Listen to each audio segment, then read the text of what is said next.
2차 세계대전 당시에 그 독일이라고 하는 버스를 운전하고 있는 미친 운전기사인 히틀러를 끌어내리기 위해서 목사로서 히틀러의 암살에 가담하였다가 39세의 나이에 사형을 당한 보네퍼 목사님에 관련된 일화입니다. 1945년 4월 8일 주일 아침 히틀러 암살에 실패하여 독일 군사법정에서 최고형인 사형을 선고받은 보네퍼 목사님은 감옥에서 아침 기도를 드리고 있었습니다. 그때 간수 2명이 감방문 앞에서 죄수 보네퍼 우리를 따라와라고 외쳤습니다. 사형장으로 끌려가는 순간이었습니다.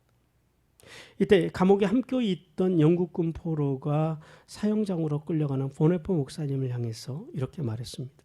목사님, 이것이 마지막이군요. 안녕히 가십시오라고 인사했습니다. 보네퍼 목사님은 미소를 머금고 평화로운 얼굴로 이런 유명한 말을 남겼습니다. 마지막이라니요. 나는 군인을 따라가는 것이 아닙니다. 나는 지금 예수님을 따라가는 것입니다. 그리고 지금이 마지막이 아닙니다.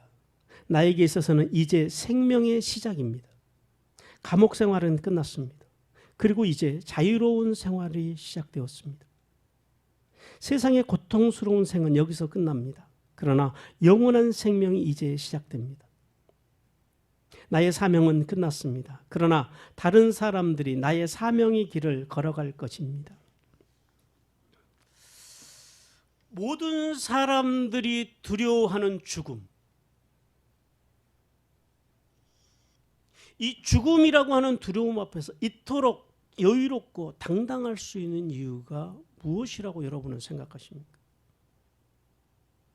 그것은 하나님을 향한 믿음, 그리고 영원한 하나님의 나라에 대한 믿음. 더 나아가서 영광의 소망 가운데 누리는 이 성령님 안에서 말할 수 없는 이 내면의 평안함.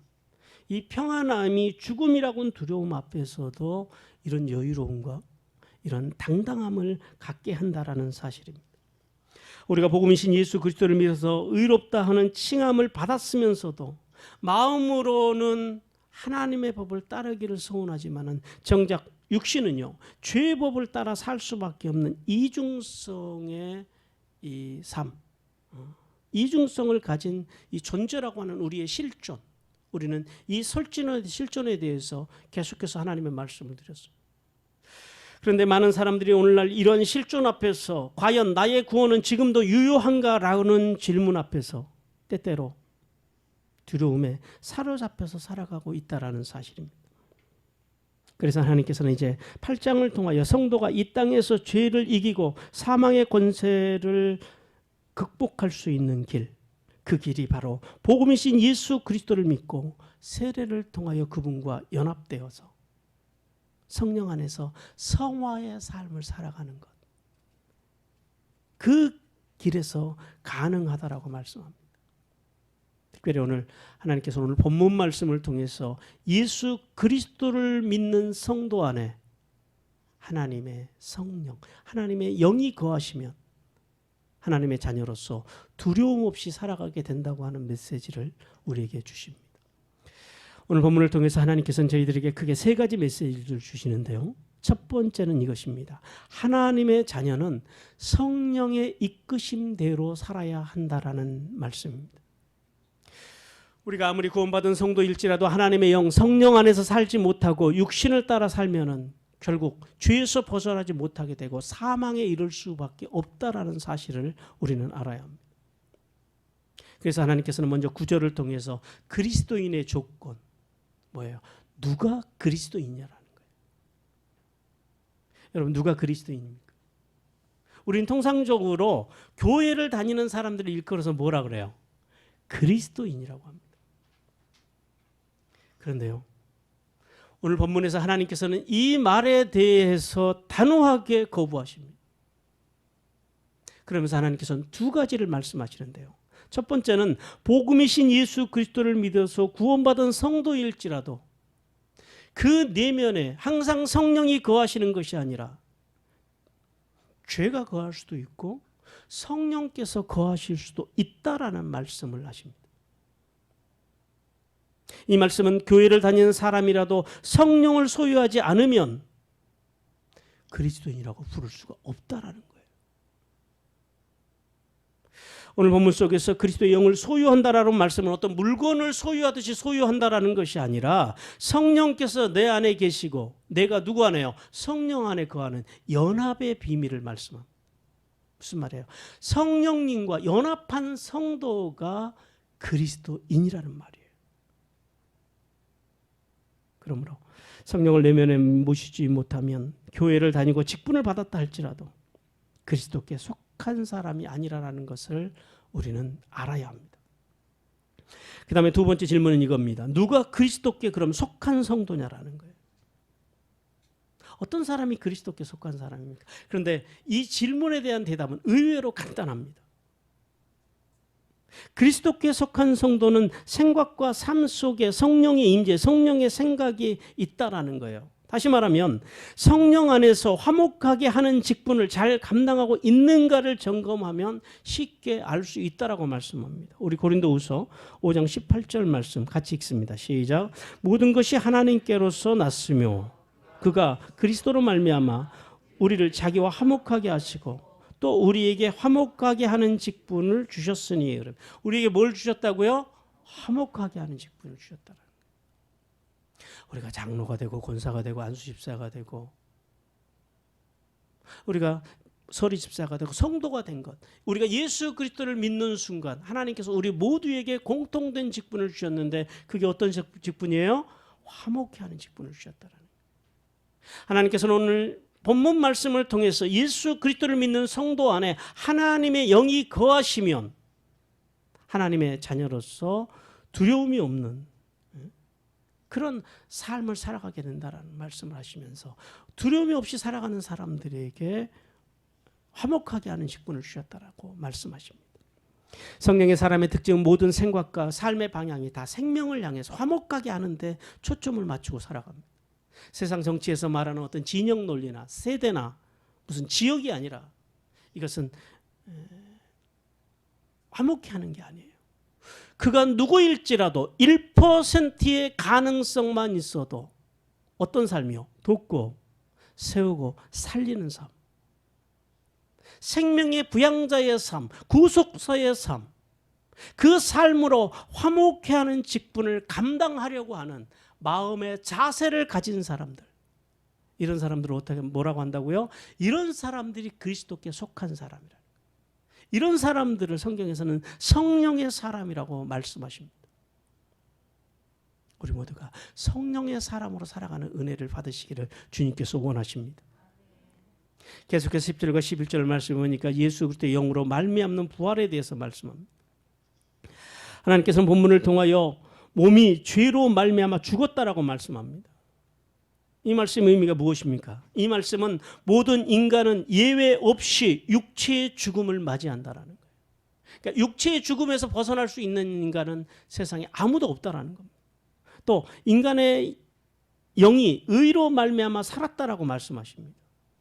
이 말씀의 의미는 예수 그리스도의 의, 즉 예수님의 십자가와 부활과 승천을 믿고 그 믿음으로 죄 씻음을 받고 합법적으로 의롭다 칭함을 받았다라는 의미예요.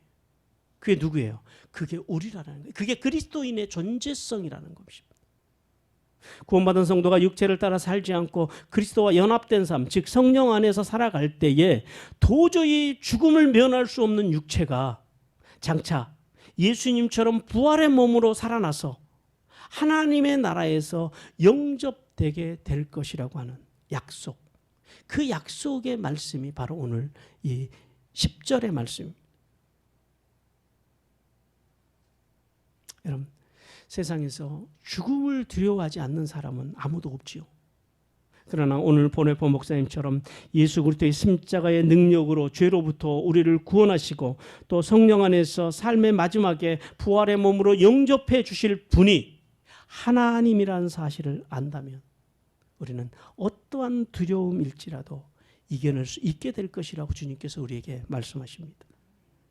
성도 여러분, 그러므로 구원받은 성도는 성령의 이끄심을 따라서 살기 위해서 육신을 따라가는 삶을 버리라고 주님께서 말씀합니다. 신앙생활 중에서 가장 무서운 신앙생활이 어떤 신앙생활인 줄 아십니까? 그것은 자기 의로 믿는 신앙생활입니다. 자신의 의지적인 결단과 열심으로 믿는 성도들, 그들 안에서는 예수 그리스도를 통한 하나님의 은혜가 퇴색될 수밖에 없습니다. 하나님의 은혜가 퇴색되는 그 순간 결국 사망에 이를 수밖에 없다는 사실을 우리는 알아야 합니다.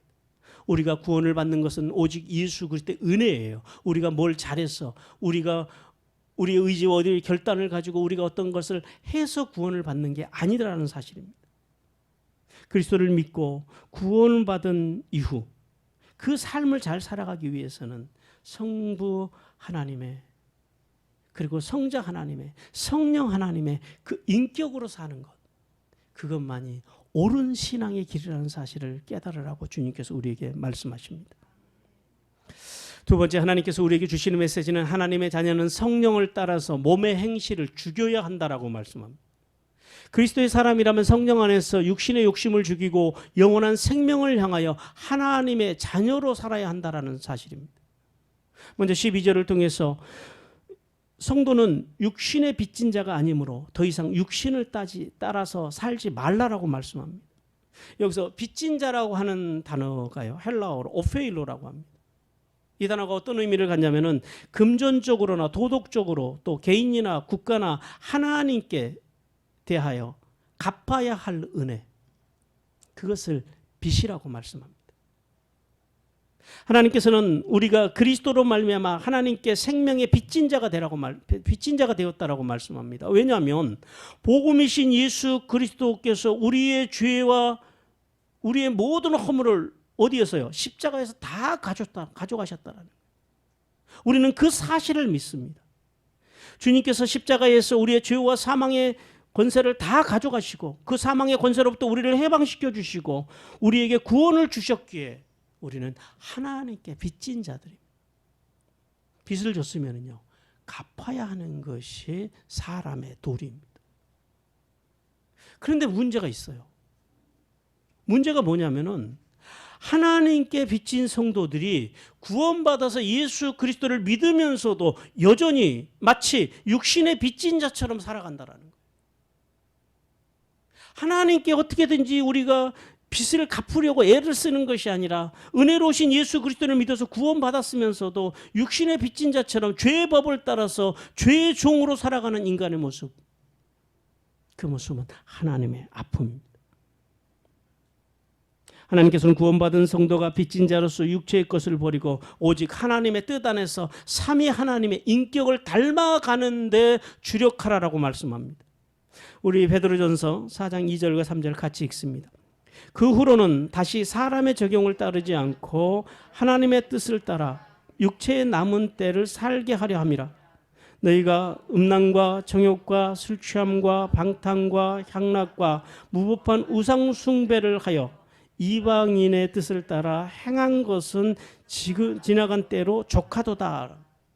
하나님께서는 죄와 사망의 권세로부터 구원받은 성도가 음란과 정욕과 술 취함과 방탕함과 향락과 무법한 우상 숭배에서 자신을 내어주지 말라라고 말씀합니다. 하나님께서는 우리가 아직 죄인 되었을 때 은혜로 찾아오셔서 우리를 구원하여 주시고 구원 그 이후의 삶을 하나님의 뜻에 따라서 자원함으로 예배와 말씀과 기도의 삶을 살아가라라고 말씀합니다. 계속해서 13절을 통해서 구원 그 이후에도 육신을 따라 사는 자의 삶의 결과에 대해서 주님께서 우리에게 말씀합니다.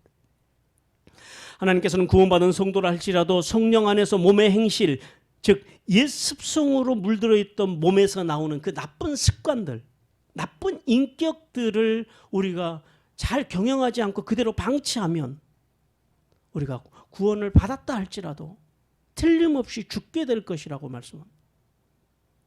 골로새 3장 5절입니다. 그러므로 땅에 있는 지체를 죽이라. 곧 음란과 부정과 사욕과 악한 정욕과 탐심이니 탐심은 우상숭배니라. 뭘 죽이래요? 음란, 부정, 사욕, 악한 정욕, 탐심.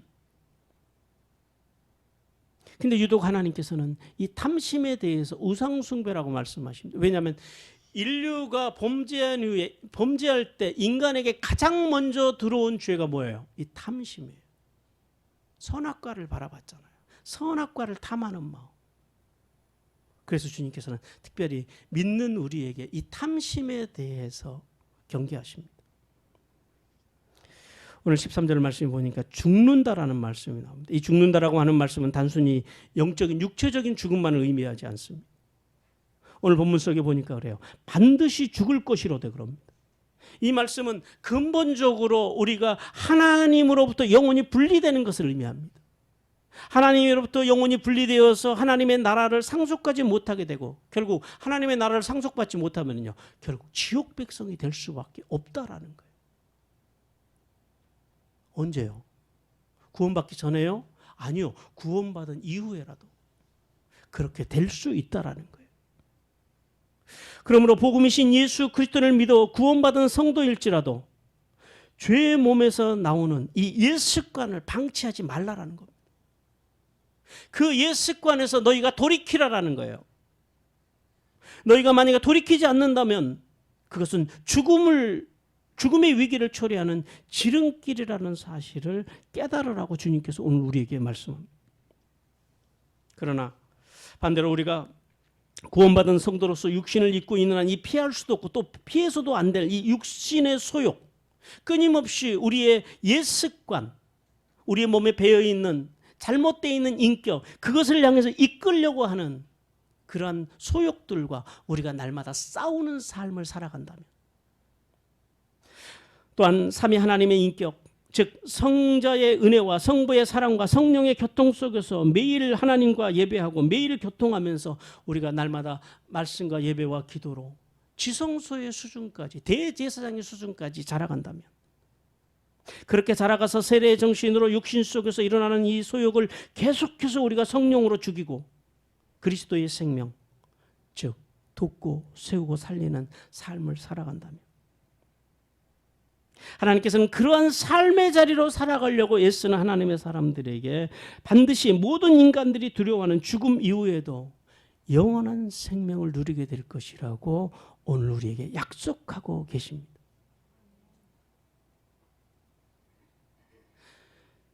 성도 여러분, 구원받은 성도로서 육신을 따라 사는 자들의 결말, 우리는 그 결말을 분명히 알아야 합니다.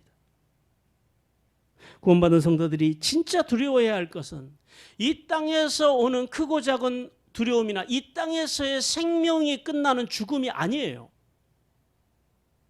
진짜 우리가 믿는 사람으로서, 구원받은 사람으로서 두려워해야 할 것은 마지막 때 하나님의 심판대 앞에 섰을 때 하나님으로부터 영원히 버림받을 수도 있다라는 사실입니다. 고린도전서 9장 27절 말씀입니다. 같이 읽습니다. 내가 내 몸을 쳐 복종하게 하면 내가 남에게 전파한 후에 자신이 도리어 버림을 당할까 두려워하며. 이것이 사도 바울의 고백이었습니다. 하나님께서 오늘 이 사도 바울의 고백을 통해서 너희도 이러한 두려움을 가지고 살아라는 거예요. 그냥 풀어줘서 나 예수 믿었으니까, 나 구원받았으니까 그걸로 끝, 이게 아니고 매일매일 하나님의 구원이 이루어지기까지 구원 그 이후의 삶을 잘 관리하고 잘 경영하는 은혜를 받으시라고 주님께서 말씀합니다. 오늘 고린도전서 9장 27절에서 보니까 거기 몸을 친다라고 하는 단어가 나와요. 몸을 친다라는 게 어떤 의미입니까? 어떤 사람들은 몸을 친다 그러니까 자기의 몸을 막 이렇게 괴롭게 하고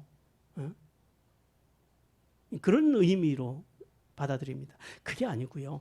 여러분, 배너라고 하는 영화에 보면은 마지막에 그 주인공이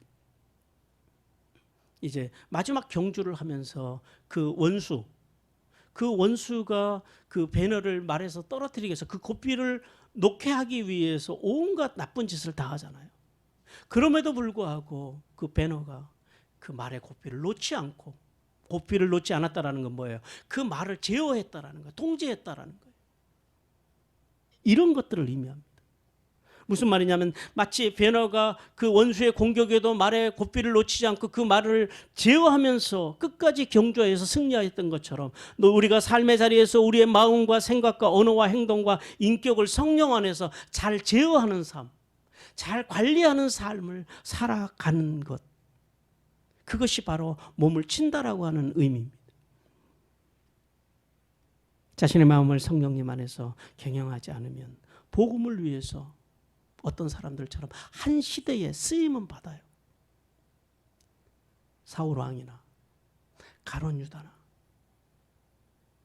대마나 이런 사람들처럼. 그러나 하나님의 마지막 백보자 심판 때에 불합격하여서 구원에서 탈락할 수 있다는 사실을 우리는 알아야 합니다. 그러나 성도 여러분, 너무 우리는 걱정하지 않아도 됩니다. 왜냐하면 건강한 부모와 스승 아래서 건강한 자녀와 건강한 제자가 세워지듯이 우리가 성령님 안에서 어떻게 하든지 살고자 애를 쓰고 우리가 말씀 안에 살고자 기도하면서 살고자 예배하며 살고자 애쓸 때에 그런 성도들이 그렇게 살아가는 성도들이 육신의 정욕을 따라간다고 하는 것은 그것은 더 불가능한 일입니다. 그래서 제가 자주 쓰는 말이 있어요. 예수 믿고 안 변하는 것은 기적입니다. 예수 믿고 변하는 게 이게 맞는 거예요. 그렇잖아요. 우리가 이렇게 더운 여름에 시원한 그 냉커피나 시원한 얼음물을 마셨는데 갈증이 해결이 안 돼요. 여전히. 그럼 그 문제가 있는 거잖아요. 우리가 배고플 때 밥을 배불리 먹었는데 여전히 배가 고파요. 그건 병든 거예요. 우리가 생명이신 복음이신 예수 그리스도를 믿었는데 그 예수 그리스도를 믿으면서 여전히 성령을 따라 사는 것이 아니라 육신의 소욕을 따라간다고 하는 것, 이거는 있을 수가 사실은 없는 일이고요. 여전히 우리가 세상의 욕심을 따라간다는 건 뭐예요? 여전히 성령이 우리 안에 온전히 거하시지 않는다라고 하는 증거입니다.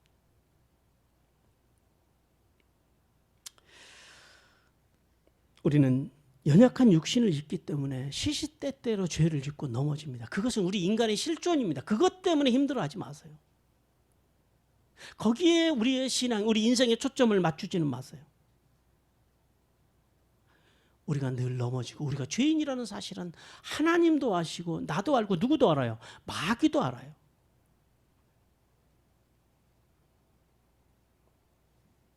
그러나 거듭난 성도는요, 그 가운데서라도 하나님이 성령님께서 요구하시는 게 무엇인지를 압니다. 마귀는 그 죄를 가지고 우리를 정죄하려고 해요. 우리도 내 의를 가지고 신앙생활하는 사람들은요, 그러한 자기 모습에 실망합니다. 그리고 내가 왜 이렇게 했지 하면서 후회를 합니다. 그러나 진짜 성령의 사람, 하나님의 영의 이끌림을 받는 사람들은 하나님께서 죄를 안 짓는 것을 요구하시는 것이 아니라 하나님이 진짜 요구하시는 것, 그게 뭐예요?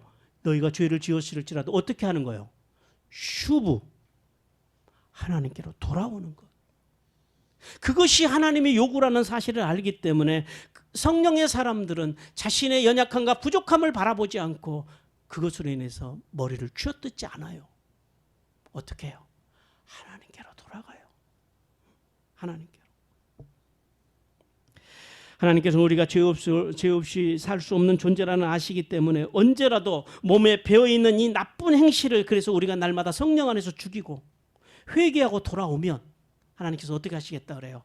하늘에 있으리며 땅의 기름진 복을 우리에게 주시겠다고 약속하십니다. 이 사실을 믿으라고 말씀하십니다. 세 번째 하나님께서 주신 메시지는 하나님의 자녀는 하나님의 영광을 위하여 기쁨으로 고난도 감당해야 한다라고 말씀합니다. 하나님께서는 양자의 영을 받아서 하나님을 아버지라고 부를 수 있게 되어 하나님의 영광을 보장받은 성도로서 또 하나님의 상속자로서 그 영광을 바라보면서 예수님처럼 우리 인생에서 오는 크고 작은 고난도 잘 감당하라고 말씀하십니다. 먼저 14절과 16절을 통하여 성령으로 인도받은 성도의 특권에 대해서 말씀하시는데 그 첫 번째 특권은 하나님의 자녀됨이라고 말씀합니다. 하나님께서는 먼저 14절을 통하여 지금까지 모든 것을 종합해 볼 때에 성령 안에서 죄의 법을 따르는 몸의 나쁜 습관을 죽이고 그리고 성령의 인도를 받아 살아가려고 하는 성도가 누구다? 하나님의 아들이라고 14절에서 말씀합니다.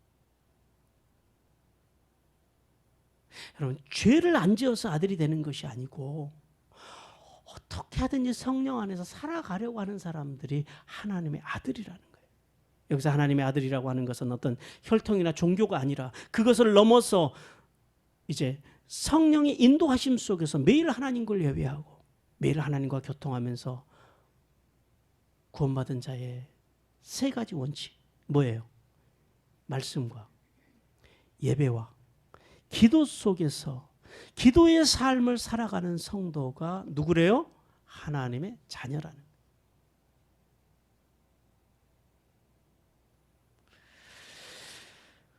하나님의 자녀들은 인간 본성의 감성에서 나오는 미움, 증오, 탐심, 기만, 원한, 음란, 위선, 거짓 이러한 육신의 욕망을 따르지 않고 매일의 삶 속에서 세례정신으로 예수 그리스도의 발자취를 따라서 성령 안에서 마음과 생각과 언어와 행동들을 잘 경영해서 좋은 인격으로 좋은 열매 맺는 삶으로 하나님 앞에 드리며 살아가는 사람들이라고 말씀합니다. 그래서 이 예수 그리스도를 따라가는 사람들 안에 맺는 이 좋은 인격의 열매들이 있어요. 갈라디아서 5장 22절에서 23절입니다. 같이 읽습니다. 오직 성령의 열매는 사랑과 희락과 화평과 오래 참음과 자비와 양성과 충성과 온유와 절제니 이 같은 것을 금지할 법이 없느니라. 이것이 우리 안에서 삼위 하나님의 인격 속에서 맺어가야 할 성령의 열매들이라는 거예요. 이렇게 하나님의 자녀로서 삶의 자리에서 성령의 열매, 즉 삼위 하나님의 인격으로 살아가는 성도들에게 주시는 특권이 있는데 그게 뭐래요? 그 하나님을 아버지라고, 아빠 아버지라고 부를 수 있다라는 거예요. 우리 성경에 아빠 아버지라고 그렇게 기록되어 있습니다만은 사실은 우리가 말하는 그런 아빠가 아니에요. 아빠입니다. 아빠. 이 아람어예요. 그러니까 아람어와 헬라어를 동시에 두 번 쓴 거예요. 똑같은 아버지라는 말입니다. 그래서 아빠 파테르 이렇게 되는 거예요. 그러니까 아빠 호 파테르 원문에 보면 그래요. 무슨 말이에요? 아버지라고 하는 단어가 두 번이 등장하고 있다는 건 뭐예요? 어떤 의미를 갖는 거예요? 아버지 하면은 우리는 통상적으로 우리의 기억 속에 있는 아버지, 물론 세상 모든 아버지가 그렇진 않습니다만은 아버지 하면은 우리가 어렵잖아요. 무서운 분. 이런 의미를 가지고 있어요. 그런데 오늘 본문 속에서 하나님을 아빠 아버지라고 부를 수 있게 되었다. 이것은 어떤 의미를 갖냐면은 더 이상 너희가 하나님 앞에서 두려워하지 말라라는 거예요. 내가 하나님의 법, 율법으로 잘 살지 못했다 그래가지고 하나님의 진노를 받을까 봐, 하나님께서 그것 때문에 우리에게 화를 내실까 봐 노심초사하지 말라라는 거예요. 아빠 아버지가 되었다라는 건 뭐예요? 하나님이 너희의 사랑이 되었다라는 거예요. 강한 사랑의 아버지, 그 사랑의 부성을 오늘 우리에게 보여주는 말씀. 더 이상 아버지 앞에서 두려워하지 떨지 말라라는 거예요. 너희가 육신의 아버지의 그런 생각을 가지고 하나님 아버지께 나오지 말라라는 거예요. 하나님 아버지는 우리의 모든 것을 아시고 우리의 모든 것을 사랑하시는 분이십니다. 우리 안에 요만한 잘한 것만 있어도 오셔서 칭찬해 주시고 우리를 격려해 주시는 아버지라는 거예요. 우리에게 더 잘하라고 요구하시는 것이 아니라 그저 나와 같이 가자. 내 안에 거하라. 아버지 품에서 내가 가진 모든 것을 누리라고 우리에게 말씀하시는 좋으신 아버지라는 사실을 이 아빠 아버지라고 하는 이 두 번의 단어를 통해서 아람어와 헬라어를 두 번 사용하면서 하나님께서 우리에게 아버지의 그 사랑의 부성에 대해서 말씀합니다. 우리가 더 이상 하나님 아버지 앞에서 노심초사 할 필요 없는 것은 우리가 예수 그리스도를 믿어 구원을 받았고 이제 성령의 인도하심 속에서 더 이상 두려움으로 이끄는 종의 영이 아닌 양자의 영을 받았다는 거예요. 우리가 전에 진노의 자식이었을 때 하나님이 두려웠어요. 근데 지금은요, 하나님의 양자가 됐어요. 하나님의 자녀가 되었어요. 우리가 본질상 진노의 자식일 때 하나님께서 예수 그리스도를 통하여 우리를 자녀로 삼으시고 이제는 하나님이라고 오늘 본문에 보니까 그래요. 크게 부르짖게 하셨다라는 거예요. 부르짖는다라는 건 뭐예요? 힘들고 어려울 때 부르짖잖아요. 하나님의 보호와 도움이 필요할 때 부르짖는다라는 거예요. 무슨 말이에요? 너희가 내게 어려움과 환난 속에서 부르짖으면 내가 너의 보호자가 되고 너희를 돕는 고엘이 되시겠다고 주님께서 오늘 우리에게 말씀하십니다. 하나님 우리에게 그런 분이라는 거예요. 그 자격을 우리에게 주셨다라는 거예요. 그러므로 사랑하는 성도 여러분, 인생이 힘들고 고될 때 낭망하지 마시고 그 사랑의 아버지 앞에 나가서 아버지를 부르짖는 은혜가 여러분에게 임하시기를 주님께서 원하십니다. 주석가 바클레이는 구원받은 성도가 하나님의 양자됨의 특권에 대해서 4가지로 요약을 했습니다. 첫 번째는 권리입니다. 예수 그리스도를 믿음으로 하나님의 양자로 입양된 성도는 이제는 마귀의 자식으로서의 모든 권리를 상실하고 이제는 합법적으로 하나님의 자녀로서의 권리를 얻었다라는 거예요. 이제 우리는 하나님의 자녀로서의 권리를 얻은 사람임을 믿으시기 바랍니다. 두 번째는 상속자입니다.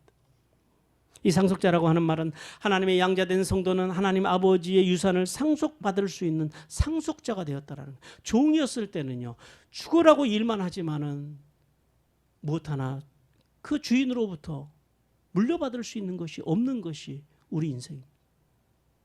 그러나 이제 예수 그리스도를 통해서 우리가 구원을 받았고 하나님의 자녀가 되었고 이제는 하나님의 나라의 상속자가 됐어요. 여러분, 자녀들이 뭐 출가해서 아니면 뭐 군대를 가서 오랜만에 집에 오는 자녀들이 집에 들어올 때 아버지 어머니한테 올 때 바깥에서 초인종 누르고 신원 확인하고 아버지 어머니 저 이 집에 들어가도 되겠습니까? 라고 허락받고 집에 들어오는 자식은 없잖아요. 몇 년 만에 몇십 년에 왔어도 그냥 문을 열고 들어와서 마치 자기 집인 것처럼 그렇게 쉬는 것이 아버지 어머니의 집입니다. 왜 그래요? 법적으로 보면 그 집이 사실은 아버지 어머니의 집이지만 장차는요 자기 집이에요. 그게 상속자들이 누리는 권리입니다. 세 번째는 옛생활의 청산입니다. 법률상으로 양자로 입양된 순간에 성도의 옛생활은 완전히 청산이 됐어요. 그러니까 우리는 이제 그동안 죄를 따라가 살아가던 육신을 따라가 살던 그것이 다 청산됐다. 우리의 죄의 문제가 다 청산이 돼 해결이 됐어요. 그러니까 과거의 죄 때문에 결코 두려워 떨지 마시기를 바랍니다. 여러분 예수 그리스도를 믿는 순간에 십자가에서 여러분의 모든 죄와 허물이 다 정리가 됐어요. 그 다음에 마지막 네 번째는 법적인 하나님의 아들입니다. 하나님의 양자로 입양된 순간에 문자 그대로 법적으로 하나님의 아들이 된 거예요. 진짜 아들이 된 거예요. 그냥 무늬만 아들이 아니고. 갈라디아서 4장 6절에서 이 사실에 대해서 우리에게 이렇게 말씀합니다. 같이 읽습니다. 그러므로 아들임으로 하나님이 그 아들의 영을 우리 마음 가운데 보내사 아빠 아버지라고 부르게 하셨느니라. 똑같이 단어가 2번 나오죠. 아빠 아버지. 무슨 말이에요? 하나님은 사랑해. 하나님의 그 사랑의 부속. 더 이상 하나님 앞에 가서 뭘 잘못한 것으로 해서 뭐 두려워 떨고 그분이 화내실까 봐 걱정하고 그러지 말라라는 거예요. 사랑의 하나님. 우리가 예수 그리스도를 믿는 순간 우리는 하나님의 자녀가 되었습니다. 하나님을 아버지, 나의 아버지라고 부를 수 있는 특권이 주어졌다라는 거예요. 그러므로 우리가 하나님의 자녀가 된 것에 대하여 조금도 자랑할 것이 없으면 그것이 온전히 하나님의 은혜로 된 것이었고 또 우리가 하나님의 자녀가 된 것에 대해서 조금 더 의심하거나 주눅들지 말 것은 성령님께서 오늘 우리가 하나님의 자녀됨을 증거해 주고 계시다라는 거예요. 그리고 마지막 17절을 통해서 하나님의 자녀가 된 성도의 특권 두 번째는 하나님의 상속자이며 상속자가 된 성도는 영광을 위하여 고난도 함께 받아야 함에 대해서 말씀합니다. 이 상속자라고 하는 말은 유업이나 재산에 대한 권한을 물려받은 자라는 의미를 가지고 있습니다. 하나님으로부터 재산을 물려받은 특별한 지위를 상징하는 말로서 일시적인 소유가 아니라 어떤 소유요? 영원한 소유. 우리는 영원히 하나님의 나라를 소유한 사람들이 되었다라는 거예요. 누구 안에 있을 때요? 그리스도 안에 있을 때. 또 누구 안에 있을 때요? 성령 안에서 살아갈 때. 하나님께서는 예수 그리스도를 믿고 성령 안에서 살아가는 성도를 당신의 자녀라고 부르십니다. 그리고 하나님께서는 과거에 우리가 어떻게 살았는지, 과거에 우리가 어떤 사람이 있는지 전혀 묻지 않아요. 딱 한 가지만 보십니다. 뭘 보세요? 우리가 예수 그리스도를 믿는다라는 것, 예수 그리스도 안에서 살아간다라는 것, 성령 안에서 살아가고 있다고 하는 것. 하나님께서 보시는 것은 딱 이거 한 가지라는 거예요. 그 한 가지만 보시고 하나님께서는 우리를 상속자로, 예수 그리스도와 함께 오늘 본문에 보니까 공동 상속자로 우리를 삼으셨다라는 거예요. 더 나아가서 예수 그리스도와 하나님의 나라의 이 공동 상속자가 된 성도들은 아무 공로 없이 그래서 이제 하나님의 영광을 보장받았다고 말씀합니다. 베드로전서 4장 14절입니다. 같이 읽습니다. 너희가 그리스도의 이름으로 치욕을 당하면 복 있는 자로 돼. 영광의 영 곧 하나님의 영이 너희 위에 계시니. 영광의 영 곧 하나님의 영이 우리 가운데 계시다라. 그러므로 이제 하나님의 나라의 영광이 보정된 성도로서 예수님께서 부활과 승천의 영광을 받으시기 전에 걸으셨던 그 십자가와 십자가의 그 고난의 길, 너희 인생에서 만나는 그 고난의 길들을 잘 감당해 나가라고 말씀하십니다. 이 말씀은 하나님의 자녀된 성도의 삶 안에 크고 작은 인생의 고난들이 온다라는 거예요. 의롭게 살아가려면 할수록 고난은 더 크게 와요. 의롭게 살아가는 사람들이 흥황할 줄 알았는데 아니에요. 우리가 성경 속에서 끊임없이 우리에게 던지는 주제가 뭐예요? 의로운 사람들이 당하는 고난, 그리고 악인들의 흥황함. 의로운 사람으로서 박해도 받고 손해도 보고 어려움을 당하는 그런 때가 있다라는 거예요. 어떻게 알아요? 그럴 때는 이미 받은 영광을 바라보고 이미 우리 주머니에 들어와 있는 뭐 셀 수 없는 수백억의 수표가 우리 주머니에 있잖아요. 예를 들어서 500억짜리 수표를 우리가 주머니에 넣고 있다고 생각을 해봐요. 그러면은 5,000원짜리 때문에 싸우시겠습니까? 5,000원짜리 밥값 때문에 천천히 나가서 신발끈 메고 계시겠습니까? 어떻게 해요? 500억이 너 주머니에 있는데 그까짓 거 5,000원, 5만 원이야 뭐 일도 아니지. 이런 여유로 예수 믿는 사람들이 이런 여유로움을 가지고 살아가야 한다라는 말씀. 우리가 너무 세상을 좁게 마치 가난한 사람인 것처럼, 마치 아무것도 없는 사람인 것처럼 살아가지 말라라고 말씀하십니다. 그런 것들을 어떻게 하라고요? 넉넉하게 이겨내는 은혜가 임하시기를 주님께서 원하십니다. 성도 여러분, no cross, no crown이라는 말이 있어요. 무슨 말이에요? 같이 읽어봐요. 시작. 십자가 없는 면류관은 없다. 십자가 없이는 면류관도 없습니다. 예수 그리스도를 따르는 사람들이 필연적으로 고난을 감수해야 한다는 의미입니다. 그리스도를 믿는 사람들은 믿음 때문에 삶의 자리에서 오래와 수모를 당할 수도 있어요. 또 교회 안에서도 그리스도의 몸된 교회를 위해서 수고하고 애쓰고 물질로 여러 가지로 희생하고 고생했지만은 때로는 사람들에게 오해를 받을 수 있고 또 고난을 당할 수도 있다라는 거예요. 여러분, 인생에서 우리가 왜 오해를 받고 고난을 받아? 인생의 문제를 왜 만나요? 죄를 지어서요? 기도 안 해서요? 말씀대로 안 살아서요? 의롭게 안 살았어요? 아니요.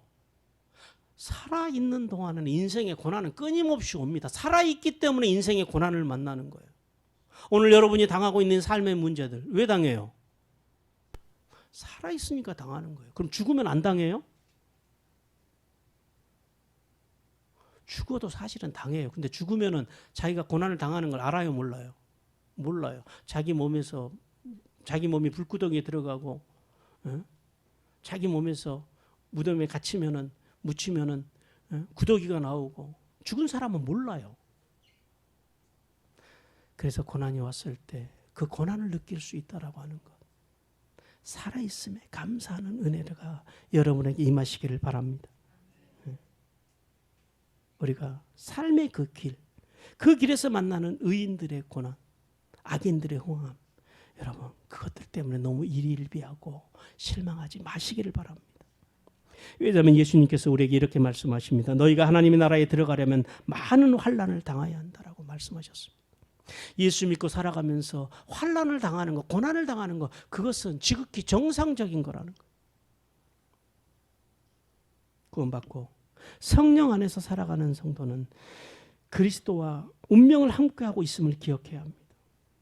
그래서 이미 그리스도 안에서 보장된 하나님의 나라의 영광을 위하여 이 땅에서 당하는 고난들을 잘 견디고 승리하는 성도들이 되라고 주님께서 우리에게 말씀하십니다.